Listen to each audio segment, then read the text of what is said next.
Good morning, America, and hospitality, and all the above. What is up? Good morning. Just had an What do ad you, what do pop you, up. Well, one of our articles we're covering today, an ad just popped up. So, you yeah, I know, love it. happy Monday. That's what happens. Happy Monday. Super exciting month we've had. This is actually an extra long month. August has 5 Mondays in it now. So, dude, we've had a crazy August so far. We still got two more to go. Well, one more to go after this. Um, You too. Two more. No, I think one more. We've done Brandy. We've done an episode with Mark. We've done an episode with Jamie. Our episode today, and one more after this. So Oh that'll be yeah, you're right. five. You're right. Yeah. You're good at But good math. stuff with Jamie. Having our second, yeah, we'll call him second co-host, join us going into the data. So pretty exciting. How did you feel about last week's episode with Jamie? Yeah, I think this whole month has been fantastic. And our viewers, I think, are thanking us for adding some new voices to the show. Yes. It's been needed, and we really appreciate it. There will still be shows that Will and I handle on our own, like today, when there's just a lot of news going on that we just want to drop some commentary on and maybe get some of y'all's thoughts on it too. So 100%. hope you had a good weekend, Will. But let's just jump right into it. Jumping into it this week, as we predicted, uh, doing some M&A activity. So let's jump into the first article, which we saw from our friends at Kasai. They are now merging, which is pretty legit. Yeah, we've seen a good number of acquisitions thus far this year, a few mergers, but this one's interesting. I do think there is the ability to do some mergers with some of your competitors to have strength in numbers. And a perfect example of this is Altito. Altito pulled it off Mhm. really well. They ended up getting acquired through a kind of merger slash acquisition, a hybrid. Um, there's strength in numbers. The bigger you are, the more scale you have, the better you can optimize um, many parts of your business. So, congrats to Kasai for a merger. I think this makes them the largest operator in Latin America, if I'm correct. If Yeah, I not, was gonna somebody say, can correct me on that. But yeah, look, it's a trend. It's not going to be the last one. There's more that'll happen, almost guaranteed. Um, but it kind of brings us into our next one. If you don't end up merging or getting acquired, you either get shut down like Wanderjaunt did, and whenever there are losers, there are winners. So congrats to Jesse and Front Desk for picking up some of their seriously. inventory. We saw this a lot during COVID when Stalford shuttered. Sextant picked up a lot of properties. Number of Front Desk picked up some properties of theirs. Mhm. Um, there's winners and losers in all economic outcomes. That is a capitalistic society, and I think both of those stories go to show if you are friendly with your competition, it could end up in a good thing long term. Yeah, I'm as competitive as the next guy, absolutely. Like I'm very very competitive, um, but if you understand that one day your competitor might come to you wanting to merge, or um, they might be going out of business. And if you've been friendly with them, they could pass some contracts over to you mhm, as they're going out of business. That's beneficial to you. So don't underestimate being kind to your competitors. You don't have to go out to eat with them every week, but be friendly. Be open.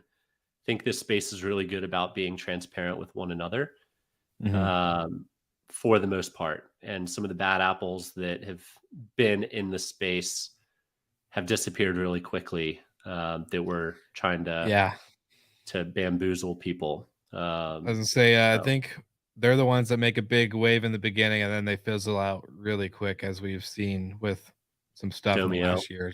Yeah, I mean, Domio, Domi is but a good example, right? Like yeah, they didn't play friendly in the sandbox with others, and they were yeah, in and out, 100 million yeah. bucks on fire, something like that. Yeah.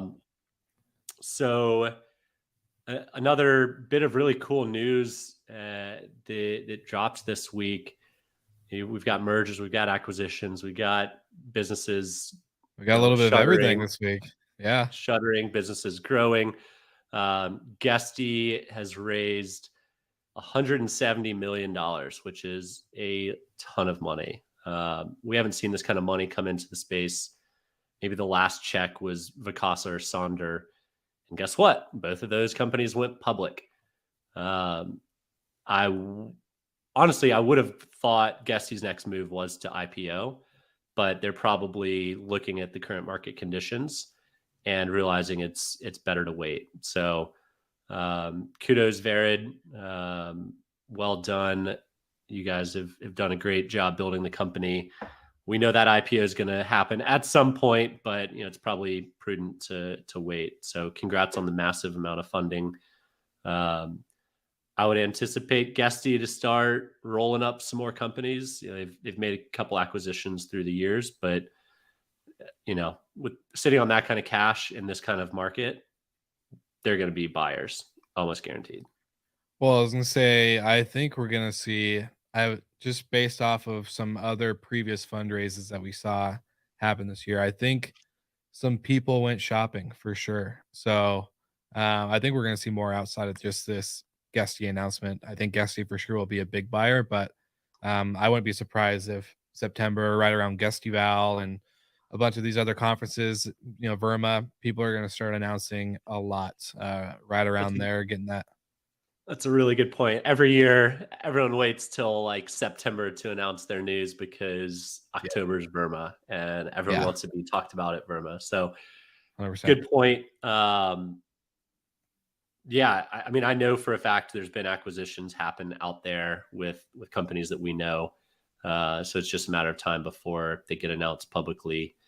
Yeah, Some companies that have done acquisitions before and some haven't. And it makes sense. We've talked about it a lot on this show. There's a lot of tech vendors in the space. There's probably not a lot that are profitable. There are a lot just propped up by venture capital. And it's a great way to grow. But at some point you either have to grow or you have to go. And that was a good pun. And we're coming to that stage that capital is going to dry up for companies that don't have insane growth metrics.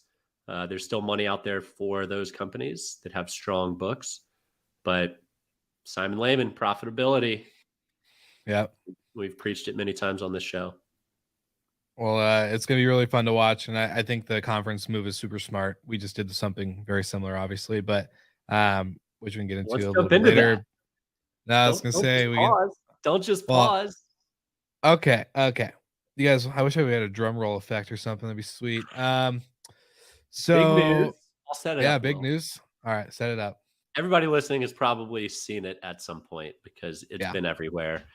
But our boy Will Slickers has launched amplified audio, bringing this podcast game to the next level. Tell us about it, Will.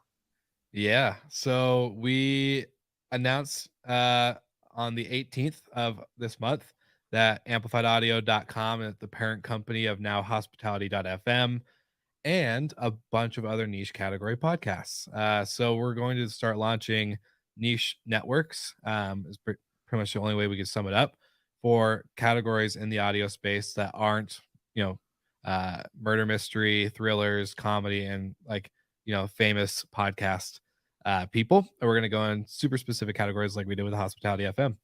So it's very exciting. We announced it right before Dallas podcast movement conference. So the biggest podcast conference there. And shout out to Katie Gerber, who is been running our PR and has killed it. Because now while we're here in Dallas, getting ready to attend this podcast conference, we already got tons of good meetings and tons of good connections wanting to hear and learn more. So it's been really fun. Yeah, she's fantastic. If you need a PR gal, contact Katie. For We'll sure. link the details. Yeah. Congrats, man. Look, it's the time to make some moves. You know, when a lot of Mhm. companies start to shell up and hunker down for whatever we have in store over the next year or two, um, that's when the bold people can grow like crazy. And Mhm.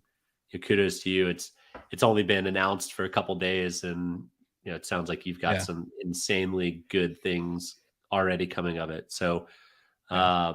can't wait to see where this goes. And it's a good lesson for all of us. You don't have to just look in the same place as you have been for the past few years. Yeah. Dip your toe into other markets and see what else is out there. Trust me, it was scary thinking about going into anything outside of hospitality. I was like, man, what is everyone gonna think? I'm a short-term rental guy. I'm a hotelier. I started off in this world. Why do maybe it's not good that I leave. Not that I'm leaving, but not good to go into, different sectors, different industries. And for us, like we just seen audio doesn't really care what industry you're in. I think we can all use this medium in a powerful way. So And we're that's all kind of, interested in more topics than just one, right? I mean, I don't yeah, just 100%. listen to hospitality Yeah. podcasts. Um, and you mentioned two things in the same breath, but they're very different, hotels and short-term rentals.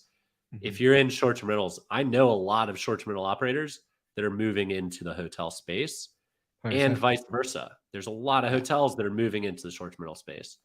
Um, we've I wrote an article probably 7 years ago about the blending of hospitalities. It's still happening. It's happening more and more. It's becoming more mainstream, but Mhm. it's okay to venture out. And in fact, they're so complementary in many cases. Like what you're doing isn't specific to short-term rentals. It's not specific to hotels. It can be applied in different avenues.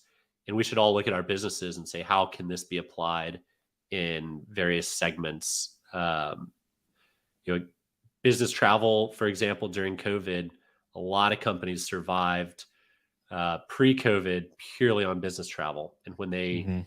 business travel dried up, they turned into long-term tenants, those properties. So, you have to be nimble. You have to really understand all of the tangential parts of your business to to get through some downturns or to get through some rough times. 100%. And it doesn't hurt, I think, from one thing that we've seen, just, I think from a global, broad, high level view, hospitality is great. And I will always for sure like be like hospitality is what got me to this point, right? Like that was such a great learning lesson on the way. But um, like you said, we're interested in more topics. And I think for a business, for sustainability and profitability purposes, obviously like going into other markets is super important for us, especially if we've proven out a different and unique thesis. And I think companies in our space now that we're talking about, whether it's front desk or whether it's any of these companies that are raising or growing or doing anything, like they're doing something different. And the way for sustainability in the long term, whether it's to IPO or if it's to be acquired, you know, I think diversification is pretty important. And yeah, so it's been pretty fun. Um, so yeah, that's some exciting news this week. Story of the Uh week. Story of the week, love it. But on to our normal program. We do have some more news that's come out. Michael, I'll let you take this one away because you're the one that sent me this article, which I found very interesting. Yeah. So Sedona in Arizona is offering short-term rental owners 10 grand if you have a 3 bedroom and it scales down to studios a year to turn your property back into a long-term rental. Hmm. There is not enough housing apparently for locals in that area. So the city is using taxpayer dollars to convert short-term rentals into long-term rentals. If you're a multifamily developer, go to Sedona right now. Obviously, it's a market that needs more rentals at Yeah. a low rate. Um, it's innovative. At least the city doesn't just outright ban short-term rentals, they're incentivizing people not to do it. Instead of collecting all the revenue on transient occupancy and all of the benefits that people bring in With as tourism guests, in general. they're going to pay $10,000, which I doubt they'll recoup in income tax from that long-term resident living there. It sounds wild. I don't know the math of city governments very well, but it I can't imagine too many people take them up on it. I think they had $240,000 that they could deploy for it. So they're looking for up to, or as few as 240 properties, but potentially a lot more if they're scaling down 1-bedrooms studios. I mean, I like it. I'm not going to say I hate it. It's better than banning. Seriously, I was gonna say Better than banning. very much. But if you want to Better talk than about banning, our next topic banning. for the Good 270th time, Airbnb has banned party houses.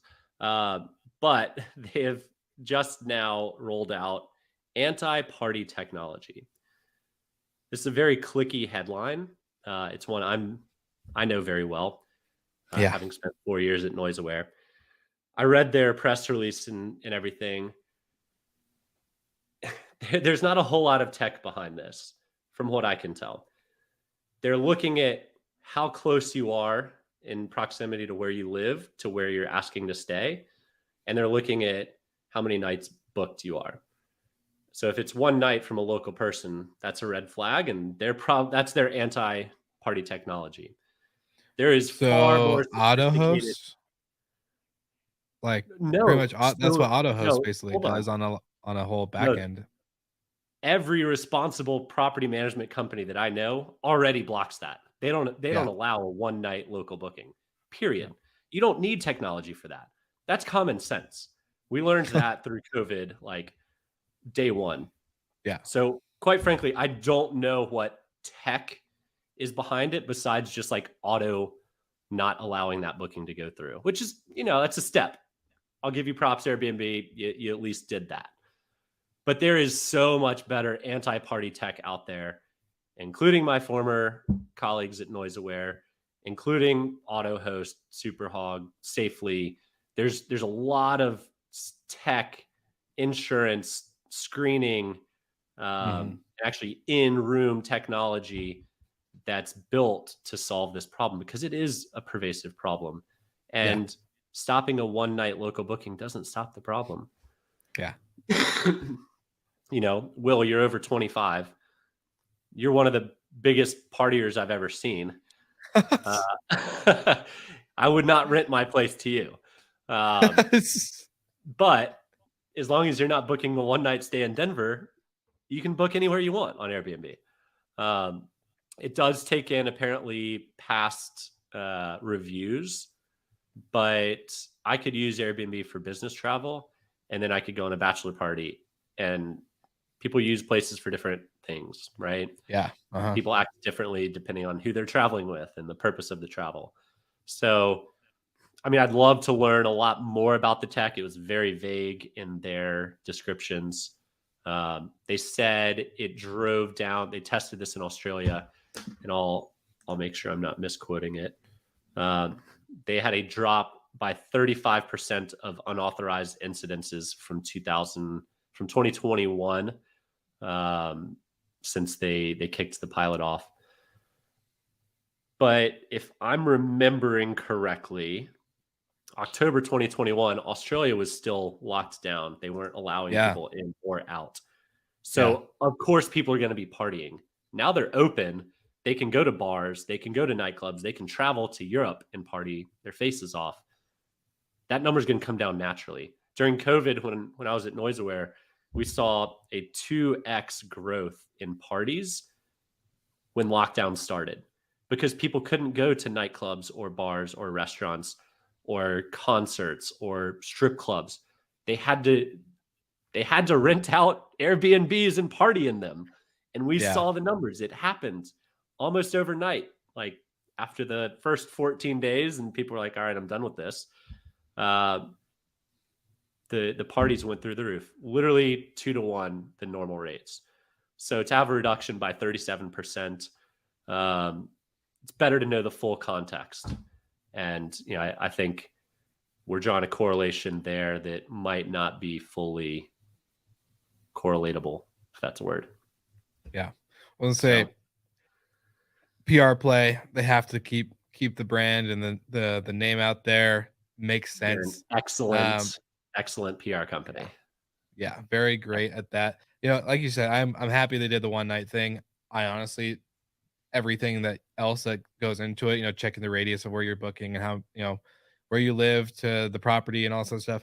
After getting to know the auto host team a lot more, like that's what their back end does, but a lot better. And it checks way more than just that. So I think Airbnb, anyone working for Airbnb listening to this, maybe uh a partnership or whatever with AutoHost would be a lot better for you than just saying you're doing this, because I think there's a lot more that goes into it when it comes to, it's not just parties, right? Usually when there's a party like that, there's some kind of fraud involved, there's some unsafe practices and probably guests attending as well. Damage, So insurance claims. yeah, so And yeah, there's a lot of growth to go still happen. And if you think just simply banning a one night local booking is enough, it's dead wrong. Like there is this whole underworld of people that buy Airbnb accounts, verified Airbnb accounts from someone else. They'll pay them $100, whatever, $500, and go book via their profile. It's That's not wild. local. It's somebody who's stayed there before or has, a good standing with Airbnb. This won't catch it all. So you do need, if you take this problem seriously, you do need more than just to rely on Airbnb. So yeah, it's a topic I'm very passionate about and spent many years working on. So if you have any questions, anybody, let me know. I'm happy to talk about this for days. Well, I was gonna make a comment. It's like, Michael, how passionate are you about this whole conversation? Because I think this is the one that we covered the longest on this whole episode. Yeah, but that's pretty much it. There's a lot covered last week. I'm curious to see what we're gonna see. This is only Monday, so let's see what happens next week. We got one more episode together, just you and me, until we get Brandy back on. So I'm sure she will have tons of comments about this as well. And I know she's listening. So Brandy, we miss you. But yeah, there's gonna be a lot coming out this week, I'm pretty sure. And again, September, like, it doesn't feel like it. And I don't know if you feel this way at all, but literally I feel like August just started, but yet September is right around the corner. So it's gonna be a busy month. I think we're gonna have a lot of announcements. We're gonna see a lot of stuff coming up, which is great. Like you said in a couple weeks before, this is job security for us. Every time something happens, we cover it and we keep going. Yeah. Keep the news coming. I got to stay employed. Seriously. Yeah. I got to figure out how to keep paying Michael if we don't have news. But super exciting stuff, my man. I'm super excited to be here in Dallas for the Podcast Movement Conference. So anyone who is here in Dallas, Texas, hit me up. I would love to connect with you and the team. And Michael, any fun plans for you this week? Anything looking forward to? Well, I think it's the last weekend before college football starts. There we go. So I might be 2 weeks off, but I think it's just one. So yeah, hopefully this is the last weekend before college football starts. And then, the next 10 weeks will be filled with college football. Love it. I guess say we won't see Michael very often, then he'll be on the show looking at a screen off to the side. It's gonna be great. We don't record on Saturdays, so it's all good. It's all good. Okay, good. Well, you heard it here first. Good morning, hospitality listeners and watchers. Thank you for engaging live. Don't forget to like, subscribe, and share. Of course, we love all your feedback. Thank you for everyone who has sent the great messages about some of the changes we've been making to the show. And we are super excited to keep bringing this content to you. And we'll see you all again next week.